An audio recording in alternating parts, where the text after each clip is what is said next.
Good evening, everyone. Dr. Ware here. Let me adjust this a little bit for you.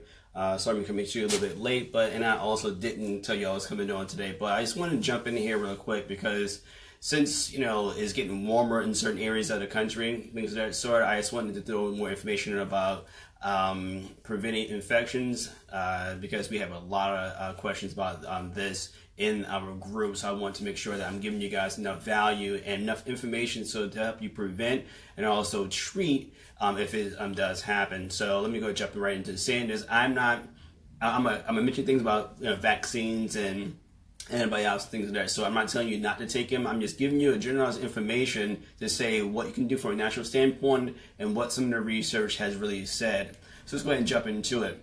We know that sickle cell disease patients and now even thalassemia patients are told from birth to about 5 years old to give antibiotics and also, of course, have all your vaccines and things of that sort, which is, is a form of treatment.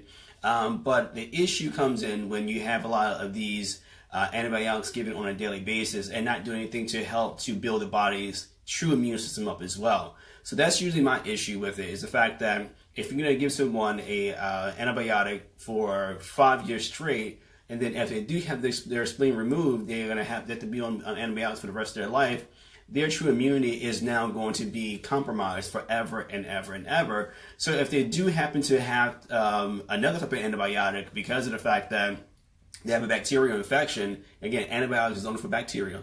So they had another type of antibacterial infection. What's really going to happen? And we see this a lot of times in the sickle cell community when individuals have secondary bacteria is kind of hard to really treat. And what we're seeing now in the medical community, a lot of these bacteria that originally sickle cell patients were more prone to are becoming more antibiotic or antibiotic resistant. So it's hard to even treat. Just give you different ways that they say to, or reasons for giving the antibiotics as well as the vaccines, because the higher rate of prevalence for the salmonella pneumococcal virus, and also the fact that influenza was more prevalent inside of this community as well. But yes, some of these programs did work.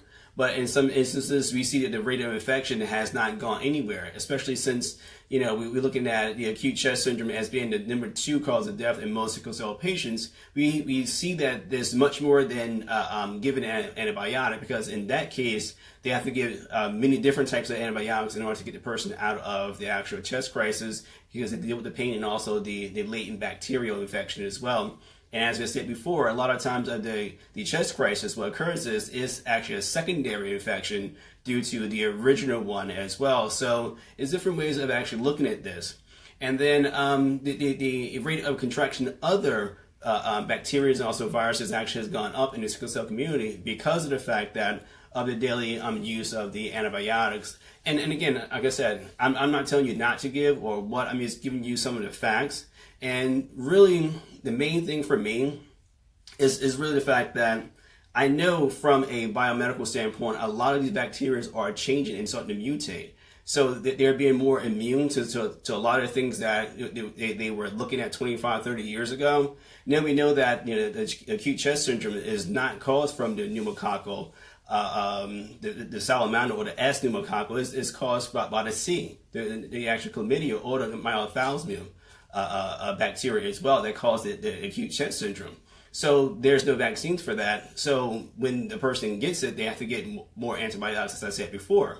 So I've discussed ways of preventing this before. The zinc was shown to actually increase in different things, but we have to be very, very acutely aware of the fact that we can't just keep giving antibiotics and vaccines, and then these kids are still, or even adults are still getting these syndromes and not having a true plan of action. How are we doing today, Ms. Caldwell? I'd like to see you online. I'd like to see you also, Ms. Kimberly. Bell, how are we doing today? I'd like to see you guys online, give me thumbs up and all that kind of stuff. Again, I'm just trying to give you guys more information to help you yourself as a caregiver or as a patient yourself to basically treat yourself or your child as best as possible. And the reason why is because, again, we already know that there's not many options out there for sickle cell disease or even thalassemia, because again, I have a lot of individuals that may have both or may have one or the other. And we know that thalassemia and sickle cell are like we consider cousins. They're still red blood cell disorders, just affected different genes in different ways. So anyway, so it's to put it blunt, I feel as if the medical community has not caught up to what's really going on. And I think just the overuse of antibiotics has just led to a lot of these antibiotic resistant bacteria that's really creating a lot of these issues in this community as well. I think that if we were able to do more nutritional counseling, more mental counseling, and actually helping these individuals get well versus just trying to give a quick band-aid. Because we've seen over and over again that a lot of this stuff is not working long term. It may work short term. Like I said, I would never say that the vaccinating and also antibiotic use has not reduced some rates of the pneumonias and things of that sort. But in other rates, as we see, the acute chest syndrome has actually gone up as now as the number 2 reason. How you doing, Ms. Mills? The acute chest syndrome is now the number 2 syndrome, or the number 2 reason why most sickle cell patients are dying, and it's because of a bacterial infection that all this stuff is actually happening. So we have to really come up with our own solutions, or you have to be more smart about what's really going on. That was one reason why I put the information out about the zinc. And there was research that I have found, many years ago. And I continue to find more information about the zinc being deficient inside of the thymus itself, which controls a lot of the killer T cells inside the body. Once that zinc is deficient, what's happening is the thalamin, which is creating a lot of the killer T cells that's killing all the bacteria, especially as I keep pointing, is right here behind your chest, and the chest syndrome happens right here as well.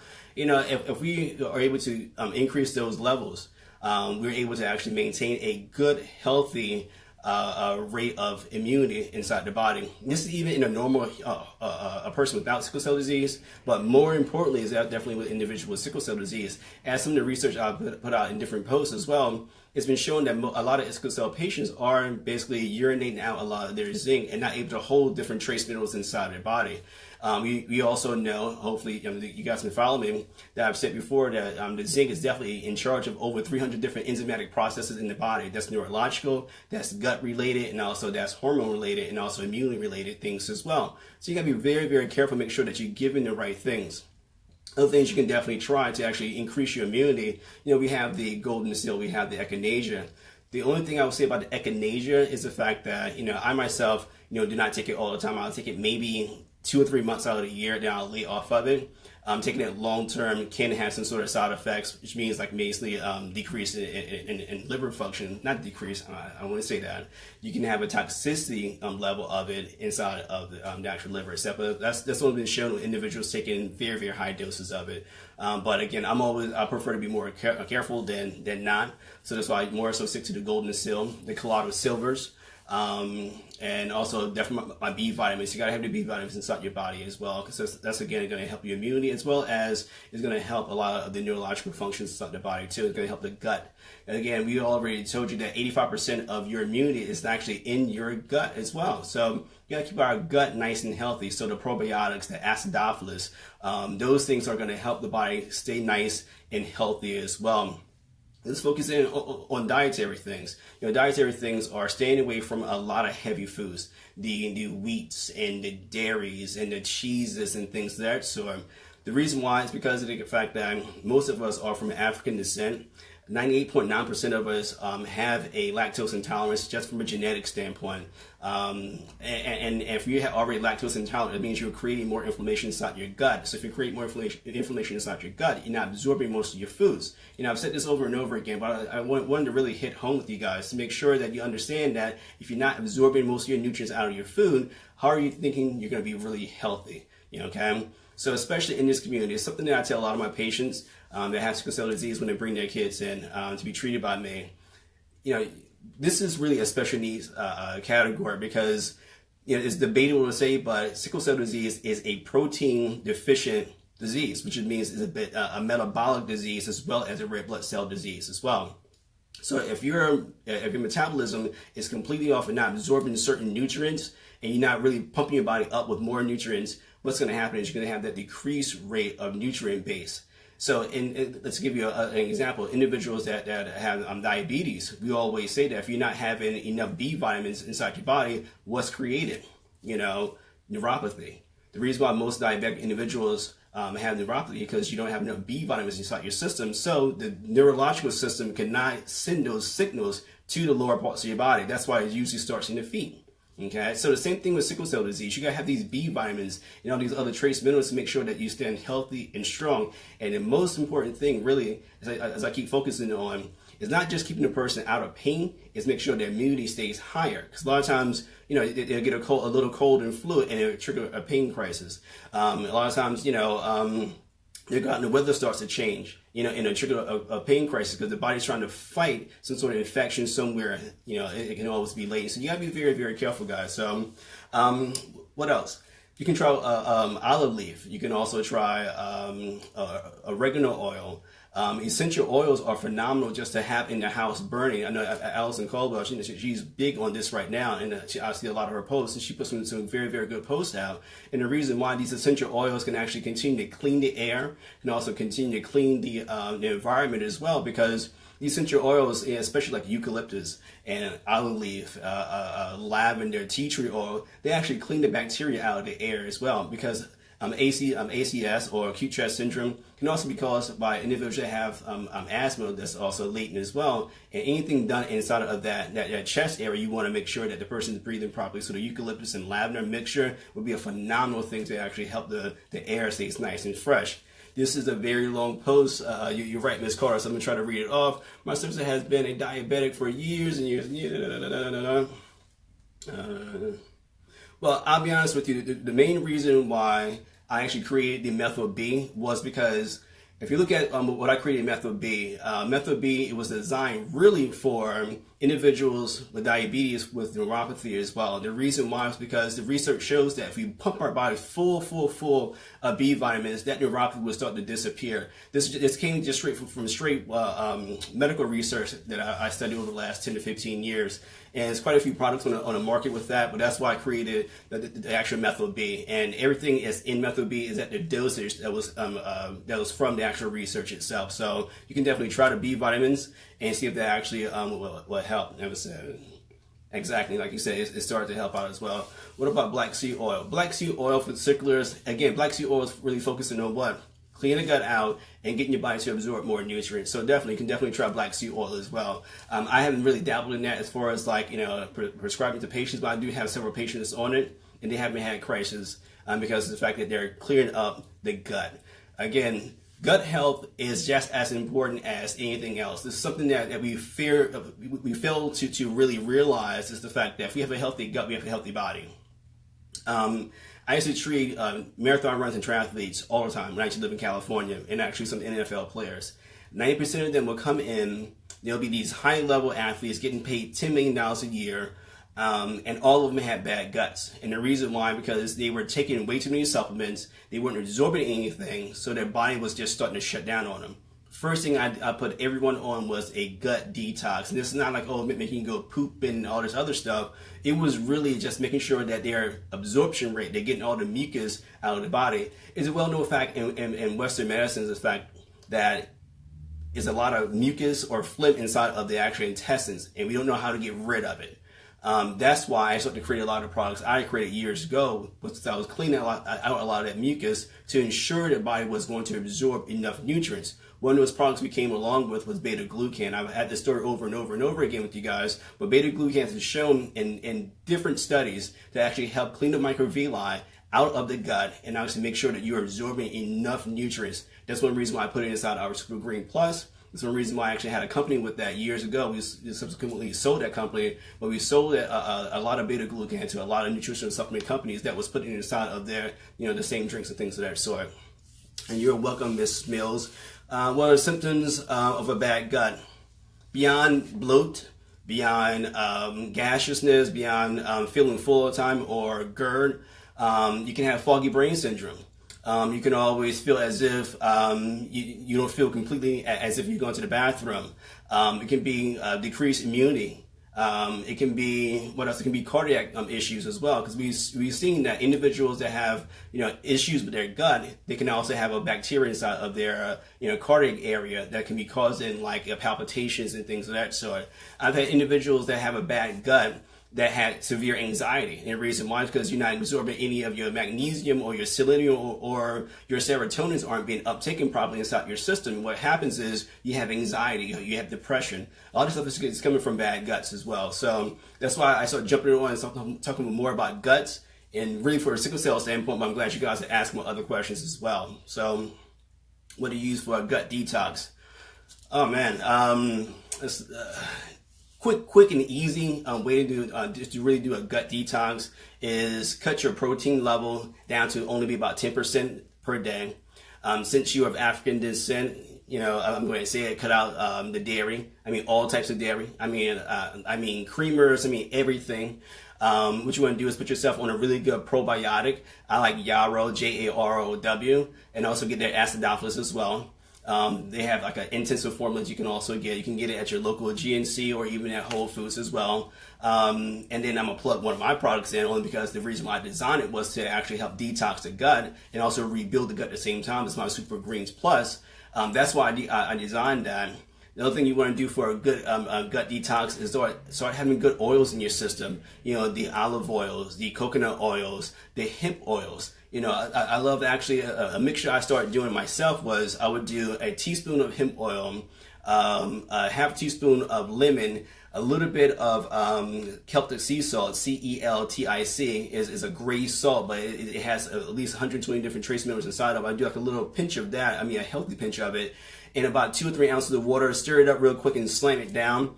And that's going to allow several things to happen. One, you have the alkaline from the actual lemon juice. The hemp oil is going to start repair any epithelial cells inside the body. Epithelial cells means that your skin, your hair, as well as your organelle cells as well. So say for instance you actually are dealing with some sort of ulcerative colitis or anything like that, it'll help to clean that out. But I'm also getting the oils in my system on a daily basis too.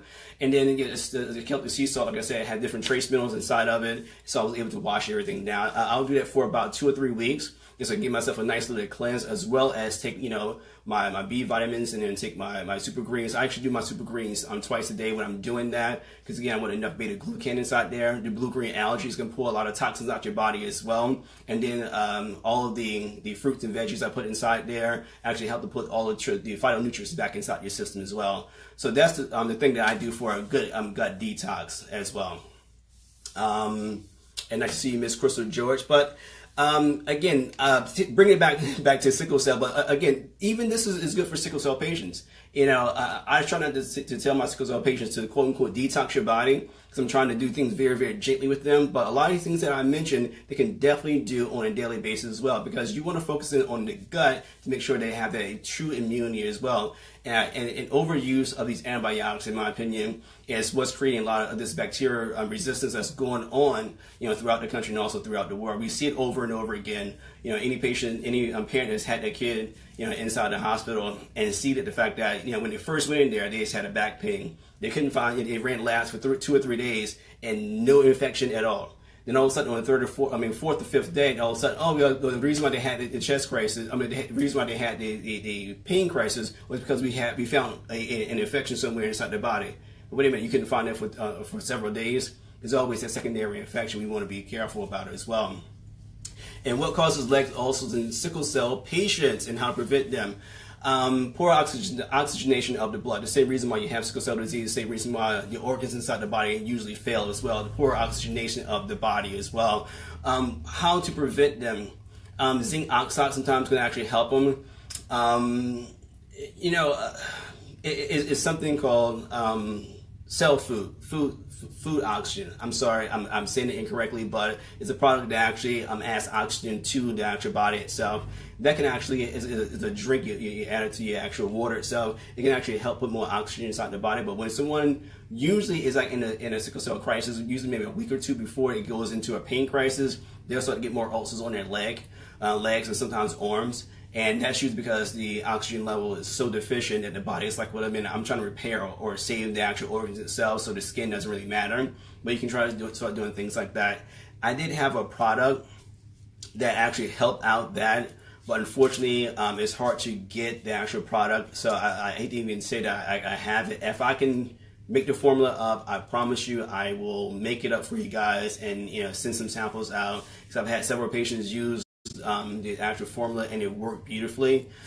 So if I can do that, I would definitely try to do that once again. But it was basically a topical thing that was designed to help oxygenate the skin. You know, I'm in contact with some naturopaths right now that are truly into doing essential oils, and we're working on something for that as well. So from a topical standpoint, so I'll keep you guys posted for that as well. So guys, if you have any more questions, please continue to ask. But I'll be on here for maybe another half an hour or so. It was after 8 o'clock now. My watch on backwards. Yeah, it's very, very late. I apologize. But I just want to make sure that you guys understand that, you know, I'm doing this because I get these questions. I'm answering your questions live versus doing something pre-recorded. So if I get a question today, I try to answer it today. And if I get more than one of those questions, I try to do a Facebook Live about it to make sure that you guys get the up-to-date information, because I do research all my stuff. I don't just throw things off the top of my head. Everything's well researched. Even this, you know, I was talking about the bacteria resistance. You know, it comes from a study from 2014, 2015 as well. And this goes back to like 1994, and you know, all these studies. So I make sure I have sources for everything that I'm saying. I'm just pulling things of my opinion. I'm giving you what I've seen out there as well. Again, if you feel as if this information is giving you value or can help you and your loved ones, please feel free to share it in other forums and things of that sort. Thank you for your questions, and like I said, I'll be on here for another half an hour or so answering questions, but offline on a video. So thank you again, and God bless. Wait, give me 1 second. Do I have a blog? Yes, I have a blog. The blog is actually on the website on Healing Blends Global. I actually write all my articles. So if you read any of my articles online or any of the emails that I send you guys, if you're on our email list, I do write all my articles. One reason I'm still here at 8 o'clock at night, haven't had dinner or anything of that sort. So I'm going to start doing more. And actually, we do have the ones about acute chest syndrome and also zinc. We have that study out. We have dietary things as well. I'm going to probably make this out into another blog as well, because I have some information like this, but like I said, I just researched some more information too, and I'll start putting more things like this, because I want to make sure that you guys are getting information up to date, and you know, this is what I'm here for, is to help you guys out. We're 2 grandkids, 11, sorry. She can hardly eat. And I can't see more because that was a long post. I will go home soon, Miss Mills. But okay, sorry, I'm gonna try to answer that question real quick, Ms. Carter. Sickle cell patients usually are very picky eaters because of the fact they have deficiency in zinc. I used to treat a lot of autistic patients as well. We found that once we start having them do droplets of zinc, either the liquid or, of course, I do have one as well, their taste buds will also start to change. Like I keep saying, the zinc is important because it's about 300 different enzymatic processes, and one of them are the taste buds. So once they start to be able to taste their food, because right now, if they're deficient in the zinc, they're only going to taste sweet and also salty. You want them to be able to taste the sour and everything else. So that's one reason why your grandbaby may be not eating as much, because she's deficient. She or he is deficient in zinc. So you might want to start giving them the liquid one just to start off with. And one more question: besides even flow for pain crisis, what natural remedies can help reducing oxygen in the blood and reduces crisis? What other things you can take? L-glutamine. You can get L-glutamine over the counter. L-glutamine, you know, my wife was an Olympic athlete, and, you know, we've been taking L-glutamine for years and years and years. You know, that can actually help to prevent the actual pain crisis. But if you are in a pain crisis, the best thing you want to do is do any sort of vasodilation. You can try topical rubs, like essential oils, like the ginger, things that creates circulation in the body, like the ginger, eucalyptus, mint, things like that as well. Hot warm compresses. As far as supplements, I'll be completely honest with you. I cannot tell you a supplement that's going to do what Evenflow has done, and I'm not trying to plug my product at all. But I know how long I studied this product before I actually put it out and about. Evenflow was like maybe the 12th or 15th different formula I had put together to try to help out as much as possible. But again, trust me, those essential oils. But definitely, is anything that's going to do some vasodilation. Years and years ago, there was some research with with niacin. Niacin is a huge vasodilator. That's why the whole flushing system actually starts to happen. But you know, taking too much niacin can be an issue long term too. And I think that's it, guys. If you have any more questions, like I said, for the fourth time, you can definitely feel free to keep asking all the questions all you want. I'll still be online. And thank you so much for joining in. Thank you, Miss Mills, for asking the questions. Say hello to the family for me next time you're down in South Florida. I definitely want to see you. Miss George, again, hopefully that gave you some enough information, and also Miss Carter, hopefully just knowing about the zinc and also the magnesium too. I forgot to add in the magnesium. If you add those two trace minerals in, and if they're underage and can use the actual zinc lozenges, you can get a liquid one. But trust me, within 2 weeks of them taking it every day, twice a day, you will see the results. Okay. Anybody else, please continue to ask the questions. I'll talk to you guys very, very soon. Love you. God bless.